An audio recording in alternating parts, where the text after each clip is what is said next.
suis le directeur de la formation et de la mobilisation de recherche à Ivado. Je vais parler français, donc je vais passer en français maintenant. Donc, je suis le directeur de la formation puis de la mobilisation des connaissances chez Ivado. Ivado, c'est un consortium d'université qui est piloté par l'Université de Montréal en collaboration avec l'Université Laval, l'Université McGill, HEC Montréal, qui est une école de gestion, et puis Polytechnique Montréal, qui est une école où on forme des ingénieurs. Le IVADO a reçu en 2023 une deuxième subvention apogée importante, CFREF in English. Dans le cadre de la première subvention, IVADO avait surtout pour tâche de se concentrer sur les aspects techniques, de développement technique de l'IA, je dirais. On développait de l'IA, on essayait de développer des meilleurs algorithmes et ainsi de suite. Dans le deuxième apogée, celui qu'IVADO vient de recevoir, on essaie de développer une IA qui soit plus résonante, qui soit plus robuste, puis aussi qui soit plus responsable. Mais on essaie non seulement d'assurer que l'IA qu'on développe soit plus résonante, plus robuste et plus responsable, on essaie aussi de faire en sorte que l'adoption qui est faite de l'IA soit efficace et puis responsable. Ce qui fait que dans ce deuxième programme apogée mené par Ivado, on s'intéresse beaucoup aux questions d'adoption, puis on s'intéresse beaucoup à l'impact de l'intelligence artificielle sur l'ensemble des sphères de la société, en particulier sur le monde du travail. Ce qui fait qu'on porte une attention toute particulière à la manière dont l'IA va transformer les emplois, dont l'IA va transformer le monde du travail, puis on porte aussi une attention toute particulière aux changements très nombreux qui devront être apportés sur le plan de la culture organisationnelle, des processus qui existent dans les organisations. Donc, on s'intéresse beaucoup aux changements qui auront à être apportés si on veut que les organisations tirent pleinement profit de l'IA. Puis ces changements-là, bien évidemment, ça suppose une meilleure formation pour les employés, les travailleurs actuels, une meilleure formation pour les élèves, les étudiants et ainsi de suite. Et puis, je pourrai développer ces idées-là dans quelques instants.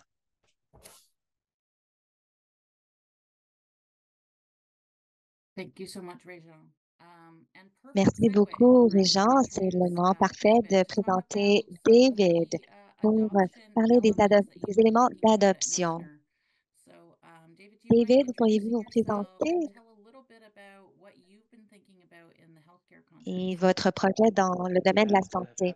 Oui, bien sûr. Merci beaucoup. Merci. Je m'appelle David Wilsers. Je suis le directeur exécutif de la technologie de l'innovation du University Health Network. Je suis aussi professeur dans le département de la psychologie. Et j'ai eu l'occasion de co-diriger au nom de mon organisation, l'University Health Network et le Michener Institute, qui est un collège qui s'intéresse à la formation de professionnels de la santé dans, par exemple, les techniciens en laboratoire, les radiologistes, les techniciens en radiologie. Nous sommes en partenariat avec le Vector Institute afin de créer un programme d'éducation. Le programme a commencé en 2020. C'était une période difficile pour le domaine de la santé et nous réfléchissions à la manière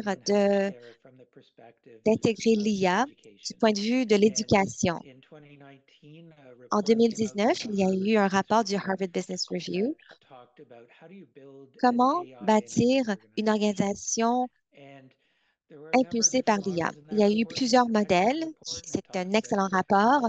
Les modèles centralisés, décentralisés, avec expertise. Mais il y avait un thème commun dans le rapport, c'était qu'il faut former et éduquer tout le monde. Eh bien, c'est un très grand défi. Comment éduquer tout le monde dans le monde de la santé? Il faut s'assurer que les personnes ont la bonne éducation et c'est très important. Alors, nous avons fait plusieurs choses.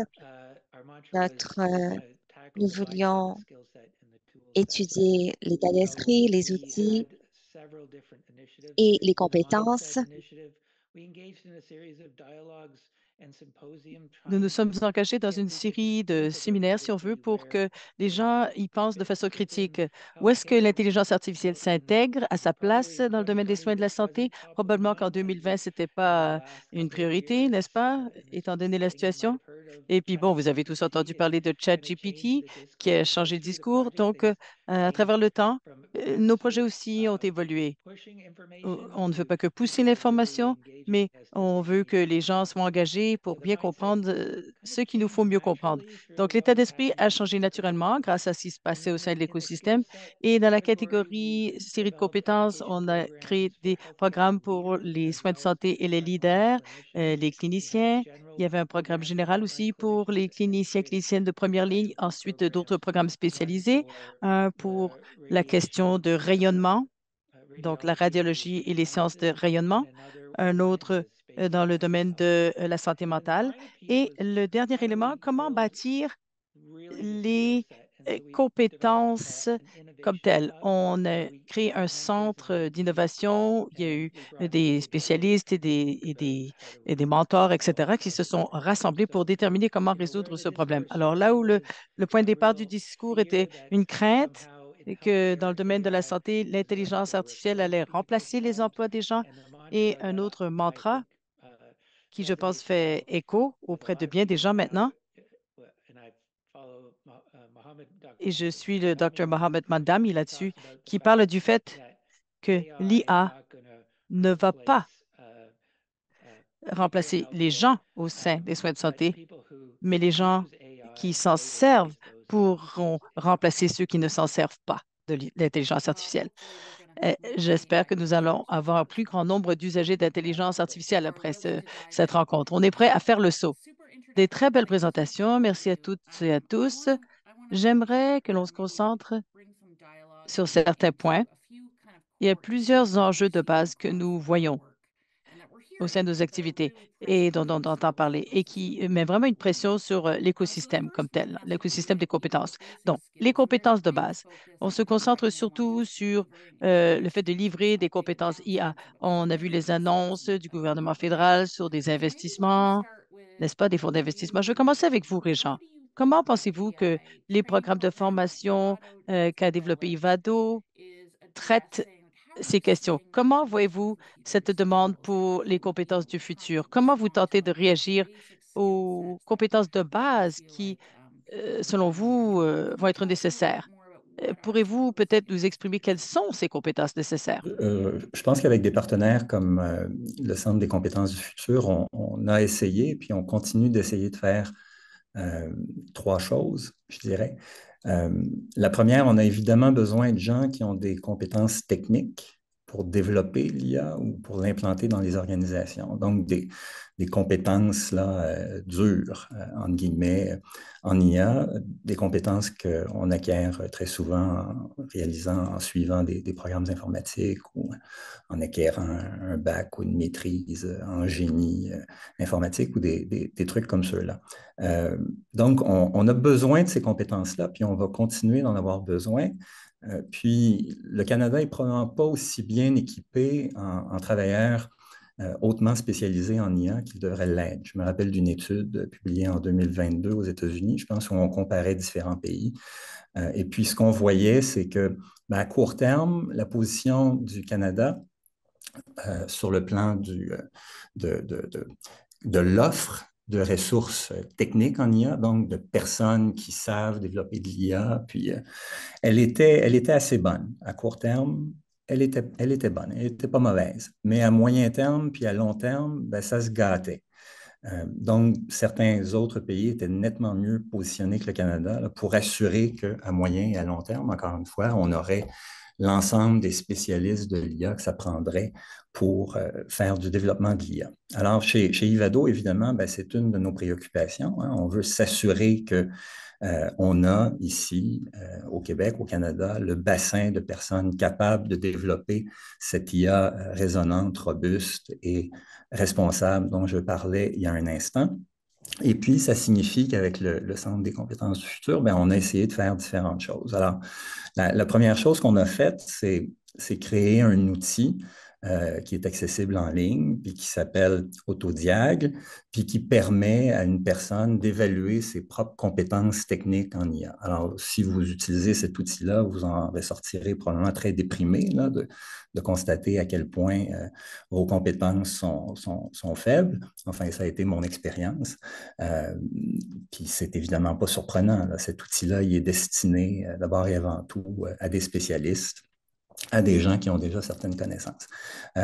Quand on utilise cet outil-là, qui a été développé il y a quelques années déjà, puis qui continue d'être en développement, j'en parlerai dans un instant, mais quand on utilise cet outil-là, ben, ce qu'on a, c'est un bon diagnostic de ce qu'on a comme force puis faiblesse sur le plan technique. Ce qu'on est en train d'essayer de faire maintenant, c'est de revoir les questions qu'on pose, parce que dans certains cas, on s'est rendu compte que certaines étaient vraiment beaucoup trop pointues, puis qu'il fallait probablement les rendre un petit peu plus générales. Alors ça, c'est une chose. Dans certains cas, on veut ajouter certaines questions qui n'existaient pas auparavant pour tenir compte de l'évolution très rapide du secteur. Et une autre chose qu'on essaie de faire, c'est vraiment un appariement entre les résultats obtenus par une personne qui utilise Autodiag, d'une part, puis les occasions de formation que cette personne pourrait saisir. Alors, si vous vous rendez compte, par exemple, que vous avez une faiblesse sur le plan technique dans une zone particulière, ben, on va vous proposer des formations qui vous permettraient éventuellement, un peu partout au pays, là, de pallier vos manquements sur le plan technique. Alors, ça, c'est une chose. Mais la deuxième chose qu'on a faite, c'est créer des cours massifs en ligne, hein, des cours massifs sur des thèmes techniques, encore une fois, des cours massifs qui étaient disponibles en français et puis en anglais, des cours massifs qui ont attiré jusqu'à maintenant autour de 30 000 personnes, des personnes qui, dans bien des cas, n'ont pas complété ce cours-là. C'est un des problèmes des cours massifs en ligne, on pourra en reparler tantôt. Puis des personnes qui, dans une faible minorité, se sont rendues au bout du cours, puis ont demandé une attestation pour montrer que, oui, ils étaient maintenant des spécialistes dans les Recommender Systems, si on parle des cours en anglais, ou oui, ils maîtrisent les Deep Learning Essentials, ou oui, ils sont capables d'utiliser l'apprentissage automatique dans le secteur de la finance. Alors, ces cours massifs en ligne-là, c'est venu aussi nous aider à combler les manquements qui existaient sur le plan technique. Puis rapidement, là, puis on pourrait y revenir, Tricia, après, là, mais rapidement, on s'est aussi rendu compte qu'il y avait des lacunes du côté de l'expertise en gestion de projet en IA. Alors, on est en train de finir de développer un programme de certification des gens qui sont appelés à gérer des projets en IA. C'est aussi une chose qu'on a faite avec le Centre des compétences du futur. Je pourrais en parler encore une fois, je le disais dans un instant. Et puis, la dernière chose dont je pourrais aussi parler, ben, il y a tous ces gens qui doivent utiliser l'IA puis qui doivent le faire efficacement. Et puis là, ben, vraiment, on est au tout début de la courbe, là. On le disait il y a un instant, David le disait, il faut former tout le monde, hein. Je participais à la rédaction d'un rapport récent qui a été remis au gouvernement du Québec, puis on disait, ben, il faut former les enfants. En fait, il faut former les gens de la maternelle, hein, jusqu'à l'âge très, très, très, très mûr, là, les personnes de 7 à 77 ans ou de 9 à 99 ans. Alors, on a devant nous beaucoup de travail à faire et puis on commence à réfléchir à la manière dont on pourrait accomplir ce travail-là. Merci. Bon, je suis en train de rigoler dans ma barbe. Imaginez un programme CCF qui serait déployé dans des maisons de retraite. Eh bien oui, quel bon point. Merci. Alors, oui, l'adoption plus large. Oui, on va y revenir. Arif, je sais que vous avez beaucoup parlé de ces occupations qui sont davantage exposées à l'apprentissage par machine, etc. Que pensez-vous quand vous pensez aux compétences nécessaires et les changements et les exigences du point de vue des compétences qui sera nécessaire pour les emplois du futur? Je pense que le commentaire de Régent est quelque chose que nous avons également identifié dans nos propres recherches. Aucun emploi canadien ne sera pas touché par l'intelligence artificielle. C'est déjà un message critique et j'espère que les gens vont bien le comprendre. Nous sommes tous exposés d'une façon ou d'une autre, n'est-ce pas? Et notre travail comporte plusieurs tâches, n'est-ce pas? Et au moins une petite sous-série de ces tâches peut être entreprise par un outil d'apprentissage par machine ou l'intelligence artificielle. Autre point à souligner, c'est qu'il s'agit d'une cible mouvante. au fur et à mesure que l'intelligence artificielle progresse et qu'elle devienne indépendante de plus en plus rapidement, eh bien, tout cela va donner suite à une évolution de l'apprentissage dans le domaine. Ce n'est pas statique, les choses évoluent à une vitesse grand V devant nos yeux et au fur et à mesure que la technologie avance, eh bien, l'impact se fera auprès d'une série d'occupations différentes, des travailleurs différents. J'ai l'impression que d'ici un an, si on avait exactement la même conversation, on parlerait de choses différentes. Il y aurait d'autres cibles encore. Si on regarde un peu les recherches que nous avons menées, sous leur forme actuelle et leur usage actuel, certains des emplois qui ont tendance à être le plus exposés à l'intelligence artificielle ou l'apprentissage par machine sont ceux qui sont au plus bas de l'échelle, mais qui nécessitent davantage de données ou de prévisions, si l'on veut. Alors, on pense justement aux agents de voyage, par exemple, ceux qui travaillent dans le domaine des services financiers, ce genre de choses. Ces emplois nécessitent le traitement d'une grande quantité de données et nécessitent des prises de décision et des prévisions.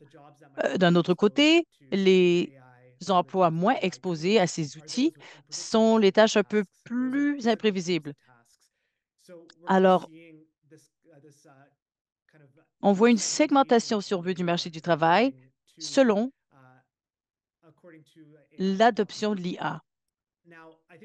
Quelque chose encore que je voulais souligner, c'est que dans le passé, beaucoup de technologues disaient que les progrès en IA vont avoir un impact auprès des professions plus rehaussées, professionnels de la santé, comptables, etc. Et oui, je n'ai pas dit qu'il n'y a pas d'impact auprès de ces professions, mais c'est tout de même ceux qui gagnent le moins, qui sont plus susceptibles d'avoir leur emploi affecté par l'IA. Ce sont les fruits mûrs, si l'on veut, lorsqu'on parle de compétences, de formation dans ces compétences. Et il faut s'assurer que ces gens-là ne soient pas systématiquement désavantagés. Il faut les requalifier, etc. Il ne faut pas les laisser traîner en arrière et qu'ils ne ratent pas le coche du bateau. Quel bon point. J'aimerais en revenir à certaines de ces dimensions liées à l'équité, ça c'est sûr. Mais tout d'abord, David, pourriez-vous mentionner, bon, vous avez parlé de séries de compétences là, qui sont essentielles et vous en avez parlé dans le domaine de la santé. Parlez-nous-en davantage et peut-être même il y a d'autres occupations auxquelles vous pensez pour lesquelles il faut davantage de formation, comme l'a dit Arif. Y a-t-il une série d'emplois ou d'occupations précis qui vous viennent à l'esprit lorsque vous pensez à cela? Excellente question. Alors, au début, on a divisé le travail en deux catégories. On pensait à nos cliniciens, cliniciennes de première ligne, et je reviendrai sous peu, mais également, nous avons reconnu tôt et qu'il était important de nous assurer de former nos leaders parce qu'il y a les décideurs et les gens de première ligne qui font le travail de façon synchronisée. Les leaders, bon, nous nous sommes concentrés sur plusieurs compétences. Les enjeux sur la prise de décision, comment prendre des décisions, comment travailler au sein de l'industrie avec d'autres partenaires. Et qu'en est-il de la bonne gouvernance? À quoi cela ressemble-t-il? Et aussi des questions comme la cybersécurité. Alors, de vraiment euh, prendre un rôle de leadership déjà existant et s'assurer que la littératie soit apportée de main pour prendre ces décisions. Donc, détenir les connaissances de base et de mettre en application leurs outils de leur métier, entre guillemets, avec cette littératie, cette couche supplémentaire. C'est très important. Lorsqu'on est arrivé aux cliniciens, la conversation était différente. Notre point de départ était le suivant. Quelle était la série de problèmes que l'on cherchait à résoudre?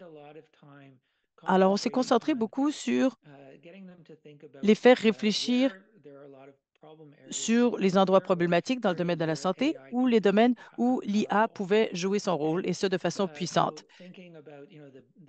En réfléchissant vraiment à la littératie de base et les différents types d'intelligence artificielle, et aussi quelles sont les compétences que doivent détenir les cliniciens pour ce qui est de bâtir la confiance, co-créer, comment détenir le vocabulaire nécessaire pour communiquer avec les équipes avec lesquelles il faut communiquer. On a déjà entendu dire à cet appel que l'intelligence artificielle relève d'une équipe et pas d'un sport individuel. Alors, il faut savoir comment communiquer avec les autres qui se trouvent au sein d'une même équipe. On a passé beaucoup de temps sur l'élément communication et surtout de donner à nos cliniciens et cliniciennes de première ligne des séries de données, des vrais problèmes pour lesquels trouver des solutions et de pratiquer et d'être vraiment à l'aise pour vraiment mieux comprendre et décerner quels sont leurs rôles respectifs. Pour ce qui est des compétences comme telles, on a ouvert une occasion de mentorat. Les gens pouvaient parler de leurs projets et on a invité aussi des mentors pour les aider à comprendre certains de leurs problèmes identifiés. Certains des enjeux communs étaient, mais d'où prendre les données? Comment naviguer à travers la question données?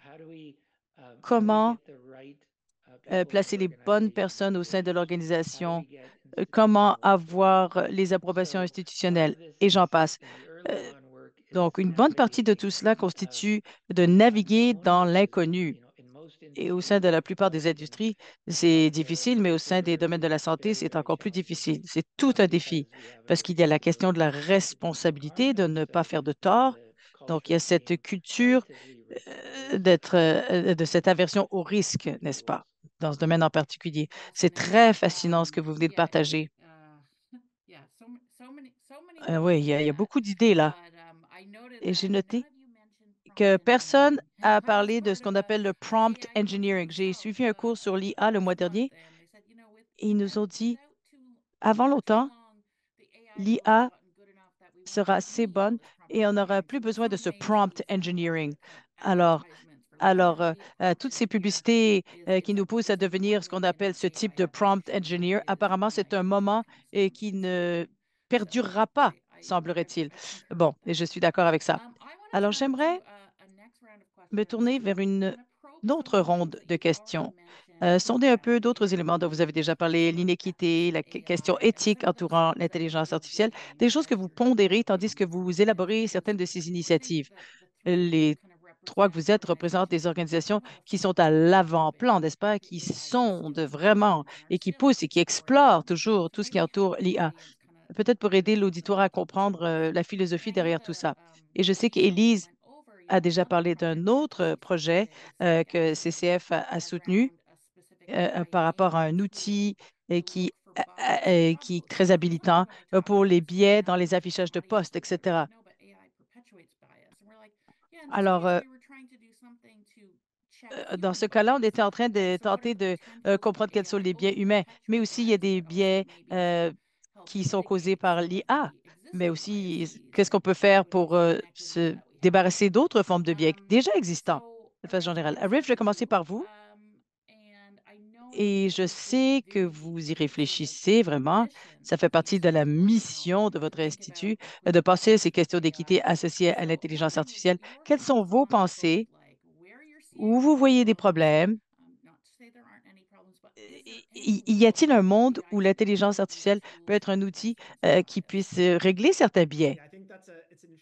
Oui, une série de questions fort intéressantes. Bon, j'aimerais signaler que c'est encore tôt. On est encore en train d'essayer de comprendre quel est l'impact de l'IA sur différents groupes de travailleurs et dans certains cas, on ne le saura pas, on ne connaîtra pas les torts ou les préjudices avant qu'il n'ait lieu. Et franchement, ça fait peur, ça c'est sûr, parce que les choses évoluent très rapidement. Les compagnies adoptent ces outils à la vitesse grand V, encore une fois, et beaucoup d'experts en technologie et en IA demandent que l'on prenne une pause, que l'on ralentisse un peu le rythme, la cadence quant à l'adoption de ces outils. C'est ce qu'on nous demande de faire. À la phase actuelle, c'est ce qui découle de nos données.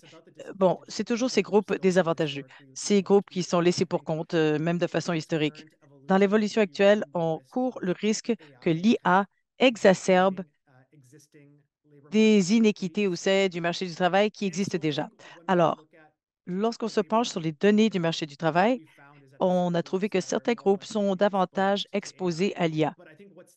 Mais ce qui est important de souligner encore une fois, je l'ai dit plus tôt, c'est que nous ne savons toujours pas si, quand on est exposé à l'IA, est-ce que cela va avoir un impact négatif ou est-ce que ça va être profitable? Alors, penchons-nous sur cette question d'avantages. Pour ce qui est des avantages, l'IA peut être complémentaire au travail que vous faites déjà, peut libérer du temps pour des activités et peut vous pousser à jouer des rôles plus humains dans votre travail. Ça, c'est très positif. Et les employeurs qui adoptent l'IA pensent à cet aspect-là, cherchent à optimiser l'usage de l'IA et comment optimiser le travail de nos travailleurs humains pour une plus grande et meilleure complémentarité, une complémentarité de meilleure qualité. Mais l'autre côté de la médaille, si l'on veut, du côté des préjudices possibles, le déplacement du travail, perdre certaines de vos heures de travail parce que d'un seul coup, certaines de vos tâches peuvent être performées par un système automatisé IA. Ce sont des menaces réelles dont il nous faut être au courant. Et voilà pourquoi la question de développement des compétences est très importante, surtout pour ces travailleurs qui sont souvent désavantagés.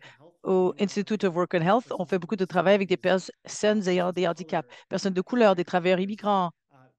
Nous voulons nous assurer que ces groupes qui, dans le passé, ont été les grands oubliés, entre guillemets, soient à l'avant-plan de toutes ces préoccupations. Un dernier point dont j'aimerais parler, nous savons qu'il y a également une scission entre les genres sur le marché de la main-d'œuvre canadien. Cela apparaît de bien des façons et nos données montrent que les femmes sont davantage exposées à l'IA.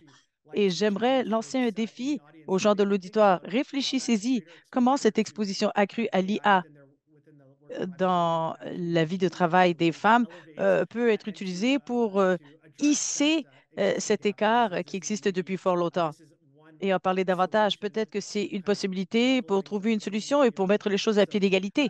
Alors, en tout cas, moi, c'est une des façons dont j'aimerais penser à tout cela à partir de maintenant. Fascinant. Je n'avais pas pensé à la question de dimension de la scission entre les genres avant. David, est-ce que je vous redonne la parole? J'essaie de mélanger les choses pour que vous soyez un peu sur la sellette. Alors, je sais qu'il y a un élément très important associé à la confiance et d'avoir confiance que l'IA peut améliorer l'issue pour ou les résultats pour les patients. Quel est votre sentiment? L'organisation et le personnel ont réagi comment avec cette idée d'outils potentiels avec l'IA? C'est une question excellente. Cela dépend du domaine dans lequel vous travaillez. Par exemple, dans un domaine hautement technique comme la radiologie, à titre d'exemple, avec beaucoup de techniciens, il y avait déjà cette acceptation que c'était là vers où on se dirigeait et que ces outils avaient leur place, leur rôle à jouer dans le travail qu'ils exécutent. Mais lorsque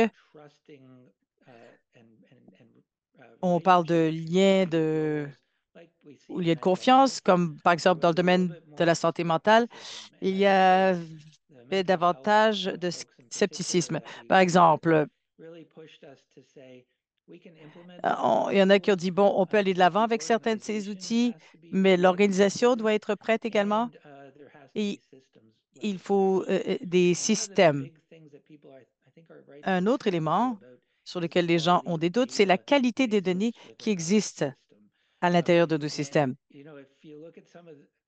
Dans mon domaine d'éducation, parmi les professionnels de la santé, si vous regardez ce qui s'est passé dans les 3 dernières années, on est passé à avoir un peu de preuves au sein de l'écosystème avec quelques publications, avec une prolifération de données. C'est presque comme une fusée qui a décollé en flèche. La quantité de données disponibles pour nous aider à nous orienter, c'était phénoménal. Mais ce qui est intéressant, d'où cela est-il généré? Eh bien, c'est surtout généré dans 3 domaines, l'Amérique du Nord, l'Europe et l'Asie. Pourquoi? Parce que c'est là qu'il y a des séries de données. C'est là qu'existe cette connaissance. Si vous regardez sur l'échelle mondiale, les gens s'inquiètent de ce qui va se passer sur le plan de la santé mondiale, parce qu'il y a des questions d'inéquité déjà énormes dans ce domaine. Il va falloir aborder cela. Différentes organisations ont différents niveaux de données. Cela va créer aussi toutes sortes d'enjeux. Et comment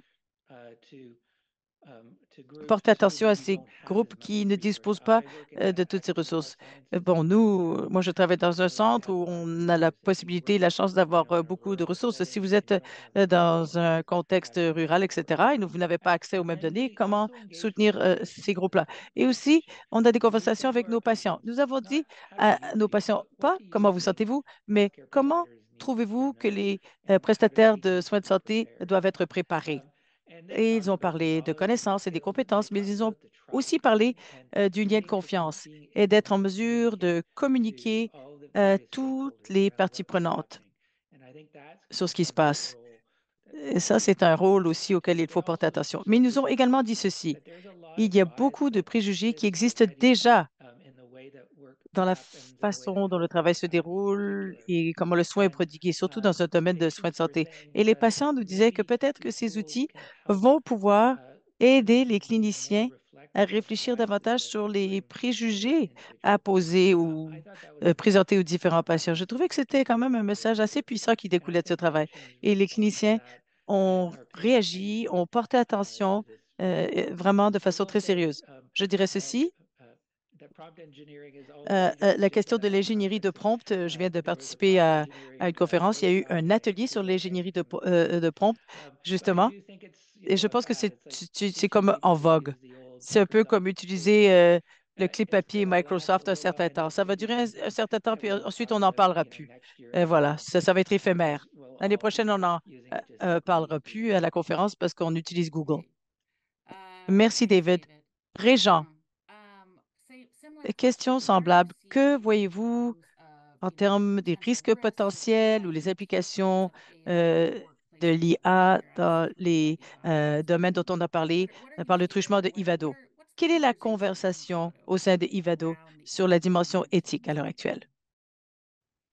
Ben, la conversation à propos des risques est évidemment une conversation de tous les instants chez Ivado. Je le disais encore une fois, notre subvention Apogée, elle nous amène à chercher à développer puis déployer une intelligence artificielle qui soit plus robuste, plus raisonnante, mais aussi, je le répète, plus responsable. Plus responsable, ça veut dire plein de choses. Ce n'est pas toujours très, très bien défini en ce moment, le terme plus responsable, mais ça peut vouloir dire, ben, sur le plan éthique, évidemment, elle n'est pas raciste, elle n'est pas sexiste. Ça peut vouloir dire, quand on parle du travail, ben, si on l'introduit dans le milieu de travail, ça ne va pas jeter à la rue indûment des centaines de milliers de personnes. Ça ne va pas non plus déresponsabiliser les gens qui travaillent dans les organisations, ça ne va pas les démotiver. Sur le plan environnemental, responsable, ça veut dire une intelligence artificielle qu'on est capable de créer en consommant un minimum de ressources ou d'électricité. Donc, responsable, c'est vraiment au cœur des travaux que mène actuellement Ivado. Si on se concentre sur la question du travail, ben, je dirais que, évidemment, on est très préoccupé par les effets de l'IA sur le monde du travail. Je pense que je l'ai dit d'entrée de jeu. Ivado est a mis sur pied 10 regroupements de recherche dans des secteurs comme l'IA et la santé ou l'IA et l'environnement, mais il y a un axe de recherche où on va travailler plus particulièrement sur les questions d'adoption. Ça va nous amener vraiment à réfléchir aux conditions à réunir pour faire en sorte que l'IA est déployée de manière responsable dans les organisations du secteur privé et du secteur public. Mais ça veut aussi dire qu'on va chercher dans cet axe déploiement, on va vraiment chercher à réfléchir à ce qui doit être fait pour s'assurer que l'ensemble des composantes de notre société tirent avantage de l'IA, que personne souffre de son introduction de plus en plus massive. Donc, on est très préoccupé par le développement et le déploiement de l'IA par et pour les Autochtones. On travaille sur cette question-là de manière précise et puis on a entrepris des discussions avec différents acteurs du côté autochtone pour voir quel type de projet on pourrait mener avec eux. Mais déjà, on a mis en branle des efforts de formation. avec les populations autochtones. On est préoccupé par une question qui a été soulevée tantôt, là, celle de la place des femmes dans le secteur de l'IA. Donc, on a des actions spécifiques pour ça, des actions qui ont été entreprises ou qui le seront bientôt. On veut s'assurer que les personnes marginalisées contribuent au développement puis au déploiement de l'IA, puis encore une fois, que les impacts sur ces populations-là ne soient pas négatifs, qu'au contraire, ils soient positifs. Alors, donc, les questions de responsabilité, je dirais, on les aborde directement par le truchement d'un regroupement comme celui dont j'ai parlé, mais elles sont aussi transversales, c'est-à-dire que dans chacune des actions qu'on entreprend, que ce soit en recherche ou en formation, en mobilisation des connaissances ou dans le travail qu'on mène en partenariat avec des organisations, on s'assure toujours de faire en sorte que ce qu'on fait, en fin de compte, ce soit responsable. Puis, pour s'assurer que les choses qu'on fait, on les fasse de manière responsable, ben, on offre de la formation sur les questions de responsabilité. Dans les MOOC, là, les cours massifs en ligne dont je parlais tantôt, on a notamment un cours qui a été développé avec le concours du Centre des compétences du futur, un cours qui porte sur les questions d'éthique et puis d'IA, sur les biais, hein, les préjugés de l'IA. On a un cours comme celui-là. Je disais tantôt, on essaie de développer un programme de certification des gestionnaires en IA. Bien, ce programme-là, on s'assure, avec la participation de notre spécialiste en équité, diversité, inclusion, que ce programme, ben, il réponde aux attentes des non-hommes blancs, si on peut dire les choses ainsi, là. Donc, que les questionnaires qu'on a, ben, ça ne va pas pénaliser les femmes qui y répondraient ou les membres des populations marginalisées. Puis je le disais tantôt, dans ces efforts qu'on fait pour éduquer l'ensemble de la population, on porte une forte attention aux questions de responsabilité, puis on cherche véritablement à cibler les populations marginalisées. Donc, on a des cours qui sont spécialement développés pour certaines populations, certaines cohortes. Alors, c'est tout le travail qu'on est en train de faire chez Ivado, mais je dirais que c'est un travail qui devra se poursuivre parce que comment dire, le travail à réaliser est monumental, là. Il y a vraiment beaucoup à faire.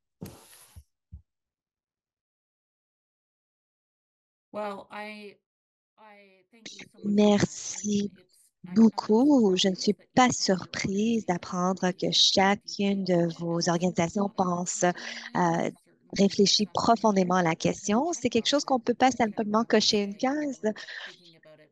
C'est la pratique de cette réflexion profonde sur l'équité, sur l'application qui exige cette interrogation constante. Sur ce, et je pense que vous avez, Régent, vous avez fourni un excellent pont sur cette question d'adoption.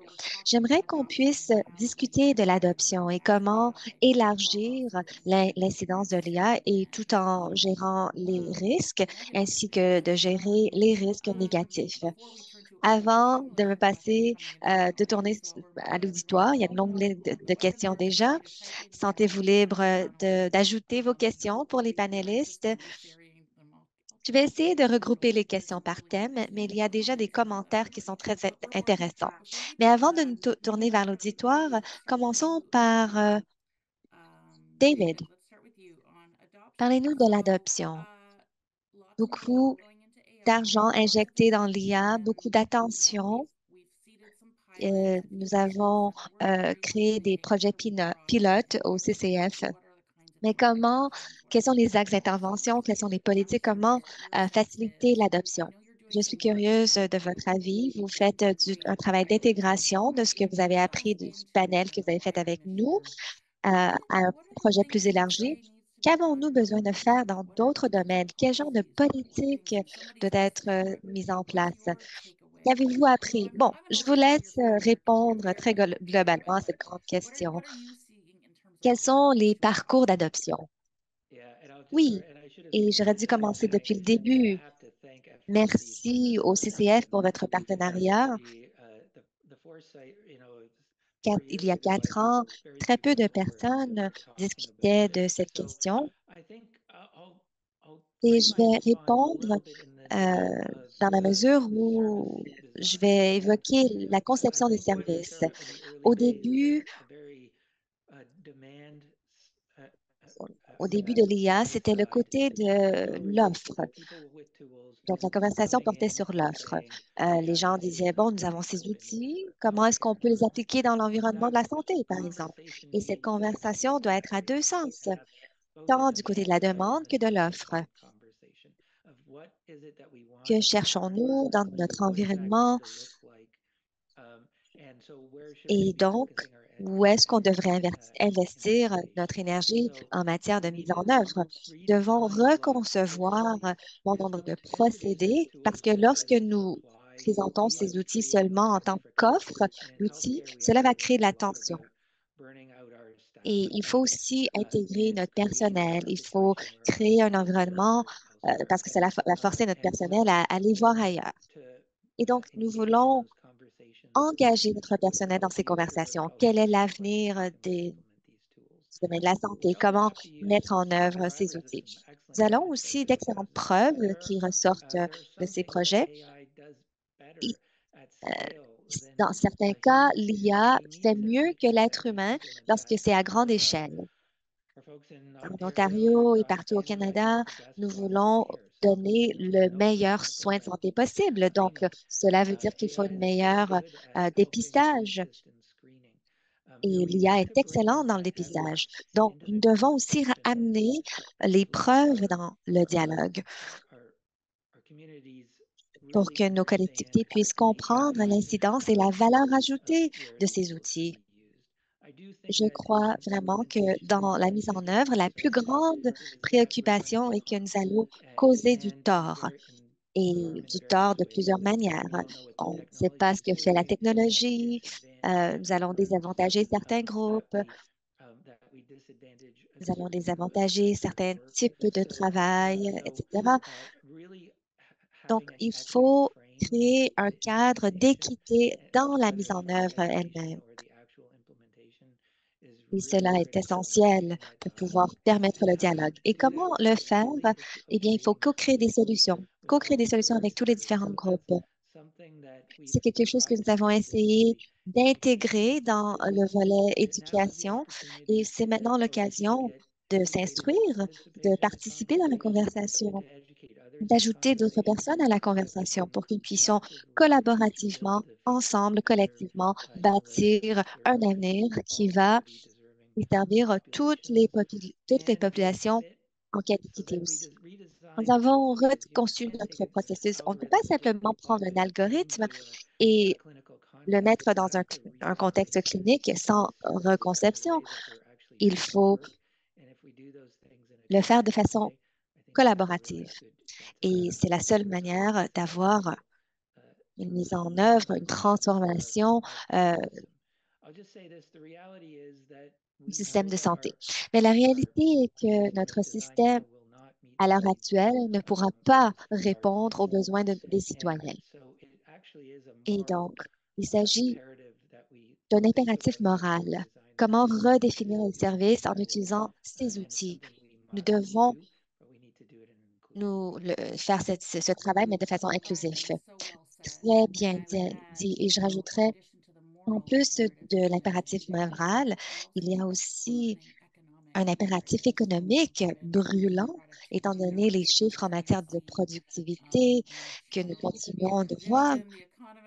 Nous allons ramener aussi notre économiste dans cette discussion de panel. C'est vraiment une question urgente. Arif, je me tourne vers vous avant de terminer avec Réjean et de terminer avec des questions. David vient d'aborder la question de la co-création, de l'équité, de l'inclusion. Un sujet qu'on aborde beaucoup au CCF, c'est les employeurs, les PME, s'assurer que la conversation ne porte pas seulement sur l'offre de compétences.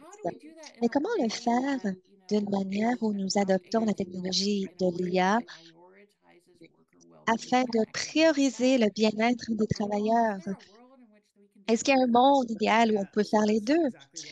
Oui, c'est exactement la question qui nous préoccupe dans mon institut. Il y a plusieurs questions brûlantes où nous n'avons pas de questions, mais nous sommes en train d'y réfléchir à pleine vitesse. Nous essayons de conseiller les décideurs politiques et d'autres groupes pour prendre ces décisions très importantes. Où vous travaillez, quand vous travaillez, comment vous travaillez a une incidence accrue sur votre santé, votre qualité de vie. C'est devenu très, très clair pendant la pandémie. C'est une réalité. Il y a l'environnement hybride où il y a une expérience complètement différente de ceux qui sont des travailleurs essentiels, ceux qui devaient se pointer physiquement à leur lieu de travail et les autres. Et nous sommes maintenant dans un modèle économique moderne et cela transforme, c'est en pleine évolution. Et l'IA a changé les conditions de travail encore plus, l'environnement psychosocial, si vous voulez, comment former les travailleurs pour travailler avec un appareil numérique qui va vous surveiller constamment. Cela peut devenir une source de stress, peut changer votre sentiment par rapport au travail. Donc, nous essayons de comprendre un petit peu plus les preuves. Nous sommes en pleine recherche. Et vous travaillez aussi avec un co-robot, donc ça peut être très efficace aussi. Ou peut-être vous sentez cette pression par rapport à la performance. Vous allez peut-être pouvoir donner un travail plus lourd à ce robot et vous pouvez peut-être co-travailler avec ce robot. Mais il y a aussi des questions fondamentales. Quel est le rôle de l'être humain dans notre marché du travail avec l'adoption de ces machines plus intelligentes?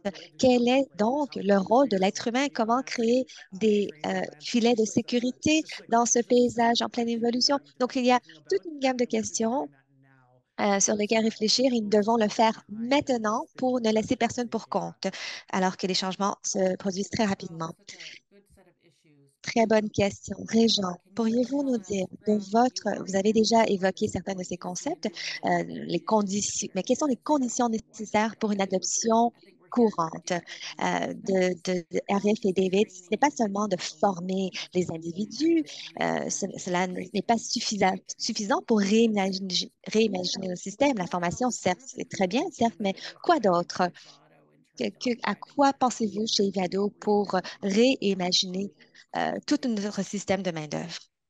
Je vais peut-être commencer quand même par parler de formation. Un grand défi qu'on entrevoit, nous, c'est celui de la formation des formateurs. Je le répète, hein, on veut former absolument tout le monde, les jeunes comme les plus vieux, mais on n'a pas les gens actuellement dont on a besoin pour former tous ces gens-là. Alors, ça prendra des modèles de formation de formateurs, train the trainers, pour être capable de vraiment faire les choses à l'échelle. Si on veut former 40 millions de Canadiens, ben, à la fin, on pourra seulement réussir à le faire en formant des étudiants qui formeront d'autres étudiants ou en formant des spécialistes de l'innovation qui vont former d'autres spécialistes de l'innovation ou des médecins qui vont former d'autres médecins. Alors ça, c'est une conviction qui anime nos actions. La deuxième chose que je dirais, c'est toujours en lien avec la formation, mais pas tout à fait peut-être. On veut former les gens, mais souvent, on n'a pas une très, très, très bonne idée de l'ensemble des compétences que ces personnes-là devraient acquérir pour devenir de très bons adopteurs de l'IA. Alors, ça nous prend des référentiels de compétences. Hein? De quelles compétences ai-je besoin, moi, dans le secteur de la santé, pour être une infirmière capable de tirer le maximum de l'IA? De quelles compétences ai-je besoin en tant que financier pour tirer le maximum de l'IA? Ces référentiels de compétences-là, on les a parfois, mais la plupart du temps, on ne les a pas. C'est un manquement qu'on doit vraiment chercher à combler. Un troisième problème qu'on a quand on veut stimuler l'adoption, je dirais, c'est certainement vrai ici comme ailleurs, mais ça prend des histoires à succès.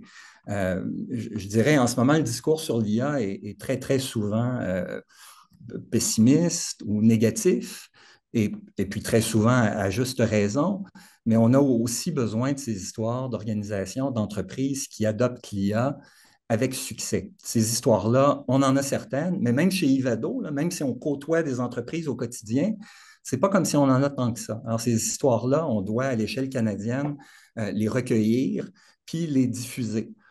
On doit également, comment dire, documenter les pratiques exemplaires qu'il faut mettre en place dans les organisations pour assurer le déploiement responsable et puis efficace de l'IA. Ces pratiques-là, elles ne sont pas nécessairement codifiées à l'heure existante. Donc, quand on va voir une entreprise et on lui dit, ben, vous devriez adopter l'IA, ben, elle aura, je le disais d'entrée de jeu, plein de changements à apporter à ses processus, à son modèle d'affaires, à ses stratégies. Elle va faire ça comment? C'est pas comme si la solution est très, très claire. Puis c'est particulièrement difficile pour les PME hein, de faire le virage parce qu'elles n'auront pas les moyens de se payer des consultants à haut tarif. Donc, on a besoin de multiplier les outils dont ces organisations-là ont besoin pour faire les choses de manière efficace et responsable. Je m'arrêterai là, on pourrait continuer. Mais... Yeah, I couldn't agree more that, Je ne pourrais pas être plus d'accord de réinventer. Ça fait quoi ce que disait David? Réinventer les processus. C'est pas seulement recréer les mêmes choses dans un système d'intelligence artificielle. Non. La réimagination systémique dont on a besoin. Et voilà, c'est là que se trouvent les occasions. Qu'est-ce qui peut être en fait transformé? Merci beaucoup à vous tous.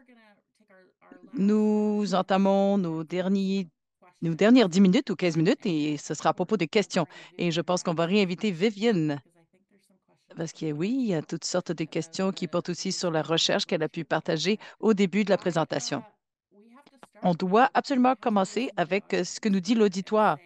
Tout le monde veut savoir quelle est l'histoire à Rift par rapport à la scission entre les genres. Il y a au moins 10-15 questions là-dessus. Que vouliez-vous dire?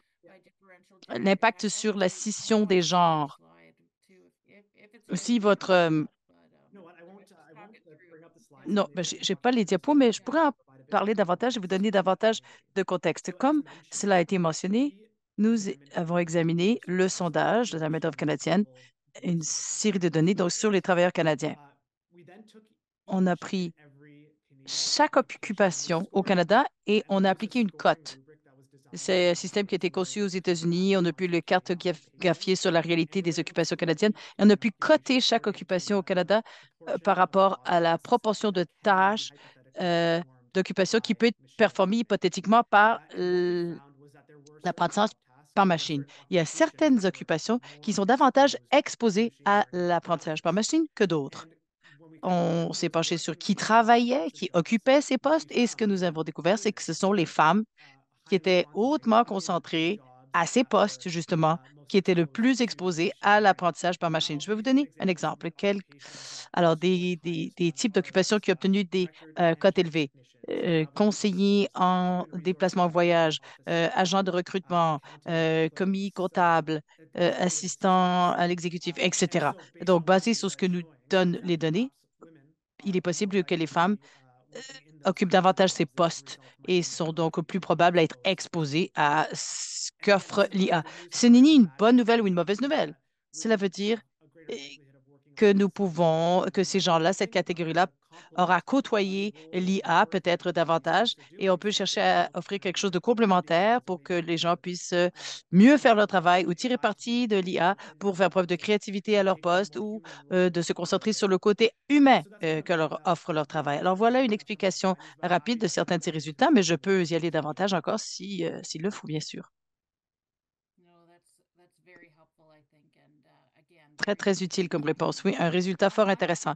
J'aimerais aborder la prochaine question qui porte sur à quel point la main-d'œuvre et les employeurs sont sous-préparés alors, par rapport à la... Est-ce que vous pensez que les employeurs sont encore en train de vivre la transition? Qu'est-ce qui va dépasser? Qui va dépasser qui dans la course? J'espère que ce n'est pas une compétition et plutôt quelque chose qui ressemble davantage à une synergie. Régent, étant donné tous les différents employeurs avec qui vous travaillez chez Ivado, qu'est-ce que vous voyez en termes de l'intérêt des employeurs dans les compétences IA? Qu'est-ce que vous constatez? Je sais que vous parlez aux employeurs qui cherchent cette formation, donc c'est probablement un échantillon d'employeurs qui est un peu biaisé, mais quel est votre sentiment? Pour répondre à votre question, je vais peut-être me servir d'un exemple concret. On travaille actuellement avec le ministère de l'Éducation du Québec qui est évidemment très préoccupé hein, par l'arrivée de l'IA, puisque ça signifie à la fois pour le ministère lui-même, hein, pour le travail des fonctionnaires, mais aussi pour le travail qui est mené dans les commissions scolaires, dans les écoles et ainsi de suite. Alors, le ministère de l'Éducation s'interroge vraiment quant aux changements qui devront être apportés pour tirer le meilleur de l'IA. Et puis, vous disiez tantôt, est-ce que les employeurs sont plus préoccupés que les employés? Ben, si on prend cet exemple-là, je vous dirais, les employeurs le sont certainement tout autant que les employés. On organise des séminaires, on est en train de monter un programme de formation, puis je dirais que l'engouement est très, très fort. Tout le monde, en ce moment, là, tout le monde est très, très préoccupé par l'arrivée de l'IA générative, puis ses effets positifs, puis ses effets négatifs.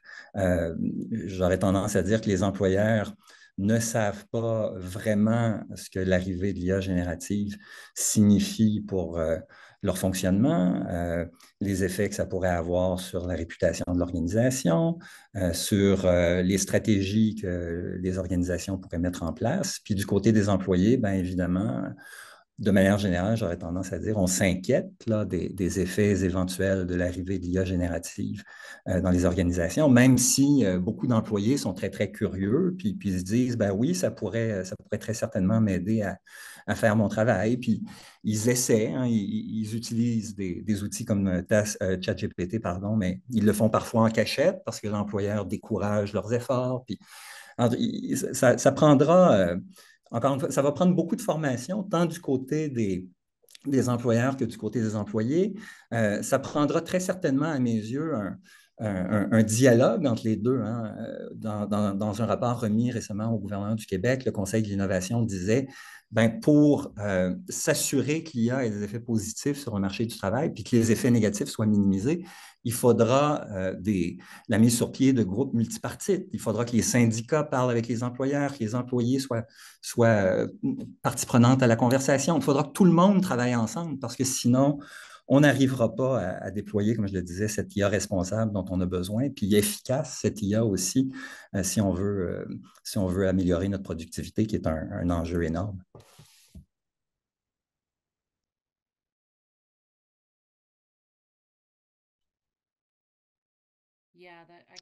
Ah, vraiment, là, je ne pourrais pas être plus d'accord avec vous. Ça va nous prendre toutes sortes de partenariats. Et David a parlé de cela également à Arif, ce que vous avez dit là.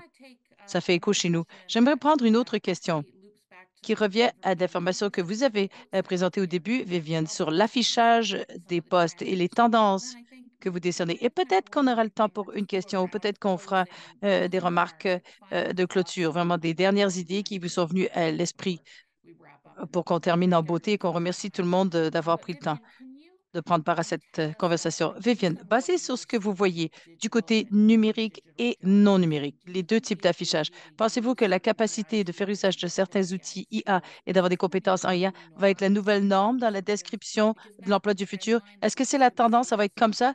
Ou vous vous attendez à voir quoi dans votre boule de cristal d'économiste que vous avez sur la question d'affichage d'emploi qui sort? Que voyez-vous? Que prévoyez-vous? Oui, c'est ce que j'imagine, que ça devienne quelque chose que l'on voit partout, omniprésent au sein du marché du travail, mais l'économie de façon générale. Comme je vous l'ai indiqué dans ma présentation, il y a tout cet engouement là, depuis quelques années. Au fur et à mesure que Vicinity Jobs glane davantage de données et fait la distinction entre les séries qui sont pour le développement de l'IA et l'utilisation du IA pour faire complémentarité à des activités déjà existantes en milieu de travail, eh bien, on verra certaines de ces compétences qui vont se distinguer des logiciels et le développement d'autres produits. Tout cela va devenir de plus en plus clair, se préciser, se cristalliser. Et oui, je pense effectivement que ça va devenir une nouvelle norme, comme vous venez de le suggérer. Il y a beaucoup de demandes pour des liens. Vous mentionnez des outils, des ressources, des rapports de toutes sortes. Les gens ont faim d'en savoir plus. C'est formidable. J'aime beaucoup voir cet engouement pour l'apprentissage de façon générale. Je sais que notre équipe de communication est en train d'ajouter différents liens au site du Centre des compétences futures. Et puis, il y aura aussi une trousse qui pourrait être envoyée après, qui inclura tous les liens dont on parlait, nos invités, etc., et d'autres matériels de ressources. Nous existons pour partager cette information. C'est notre raison d'être. Nous sommes les récipiendaires de fonds et d'investissements du gouvernement fédéral, des partenaires provinciaux de toutes sortes avec qui nous travaillons au sein de plusieurs provinces. Et nous sommes tout à fait du point de vue qu'il faut partager tout cela. Des dernières idées, 1 minute chacun. Qu'est-ce qui vous reste à l'esprit tandis que vous quittez la rencontre? David, la parole est à vous. Oui, ça va me faire plaisir de commencer. Merci de me donner l'occasion de participer à la conversation. Alors, moi, ce que je retiens de la conversation, c'est qu'il est temps de vraiment parler pas seulement de l'usage responsable de l'IA, mais un cadre basé sur les valeurs pour l'IA. Qu'est-ce que nous valorisons et quel est le rôle de ces outils? Et dans le domaine des soins de la santé, on tente de hisser la conversation, compassion numérique et l'usage euh, avec compassion de l'IA, toujours un environnement avec compassion et empathie. C'est la priorité. Et où est-ce que s'imbrique l'IA à l'intérieur de cette conversation? Et comment faire des choix basés sur ces valeurs? Et cela va nécessiter des notions plus grandes en termes de littératie pour nous mener à prendre les bonnes décisions et ça doit être basé sur les preuves. J'apprécie l'occasion de CCF dans ce sens. Il faut contribuer à des preuves de haute qualité. Et finalement, je dirais que nous devons réimaginer non seulement les services, mais la définition d'équipe. Et une des leçons tirées de notre projet, cette notion de mentorat, de coacher, d'encadrer sur une base individuelle, dans le monde de l'IA, ça ne fonctionne plus. Il faut fonctionner beaucoup par beaucoup parce que la connaissance nécessaire est tellement multidisciplinaire et elle évolue à une telle vitesse. Voilà, ce sont quelques idées avec lesquelles je vous laisse. Merci beaucoup. Vivienne, et vous, y a-t-il quoi que ce soit qui vous a frappé, que vous retenez? Au fur et à mesure que les compétences IA sont de plus en plus nécessaires en milieu de travail et surtout, étant donné la vitesse à laquelle nous sommes frappés, nous devons être préparés. Tout le monde doit s'y mettre. All hands on deck, comme on dit. Il faut vraiment outiller la main-d'œuvre avec les bons outils pour les aider face aux impacts potentiels. Régent, quelques dernières idées à partager? Quand on parle d'adoption de l'IA, on traite souvent ça comme si c'était un enjeu d'abord et avant tout technique, alors que c'est d'abord et avant tout un enjeu socio-organisationnel, sociétal. Puis, ce qui fait que les organisations qui voudront maximiser les retombées de l'arrivée de l'IA, elles doivent vraiment s'attendre à, puis je cite ici une statistique mise de l'avant par Eric Brynjolfsson il y a bien des années, mais elles doivent vraiment s'attendre à ce que pour chaque dollar investi en technologie, elles auront à en investir 9 ou 10 en formation, changement des processus, changement de la culture et ainsi de suite. Je ne pense pas qu'on soit toujours bien préparé à ça. On met beaucoup l'accent sur le 1 $, puis on oublie parfois le 9 ou le 10. On aura à réaliser des efforts très, très considérables si on veut réussir ce virage vers l'IA. Et puis, il faut se rendre compte que, encore une fois, c'est d'abord et avant tout un enjeu non technique. Ah, très bon point. Je suis tout à fait d'accord. Arif, vous avez le dernier mot de la fin. Bon, je vais demeurer court. J'aimerais encore une fois souligner que ce que l'on sait des anciennes transformations numériques, c'est qu'il y a bien des groupes qui sont laissés pour compte, sont ceux qui ne sont pas privilégiés. C'est eux qui subissent le pire de tous ces changements. Cette conversation est critique parce que nous voulons nous assurer que l'adoption et l'usage de l'IA ne profitent pas qu'à une poignée d'individus et que l'on ne va pas donc creuser l'écart de revenus et de sociétés qui existaient déjà. Et quand on pense à comment les compétences associées au travail et d'autres investissements dans le domaine de l'infrastructure vont peut-être en arriver à un pied d'égalité, vont rendre les choses plus justes à travers ce marché du travail. Élise, la parole est à vous et merci. Super. Merci à tout le monde.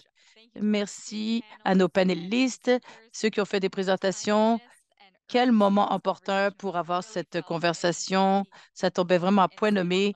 Merci des perspectives que vous avez partagées. Merci à tous les participants d'aujourd'hui de vous être joints à nous. Je vois qu'il y a davantage de questions qui arrivent dans la boîte de clavardage. Il y aura un enregistrement de ce webinaire dans les journées à venir. Donc, vérifiez vos boîtes de réception pour davantage d'informations. Et on vous demande de prendre quelques instants après le webinaire d'aujourd'hui pour remplir le sondage.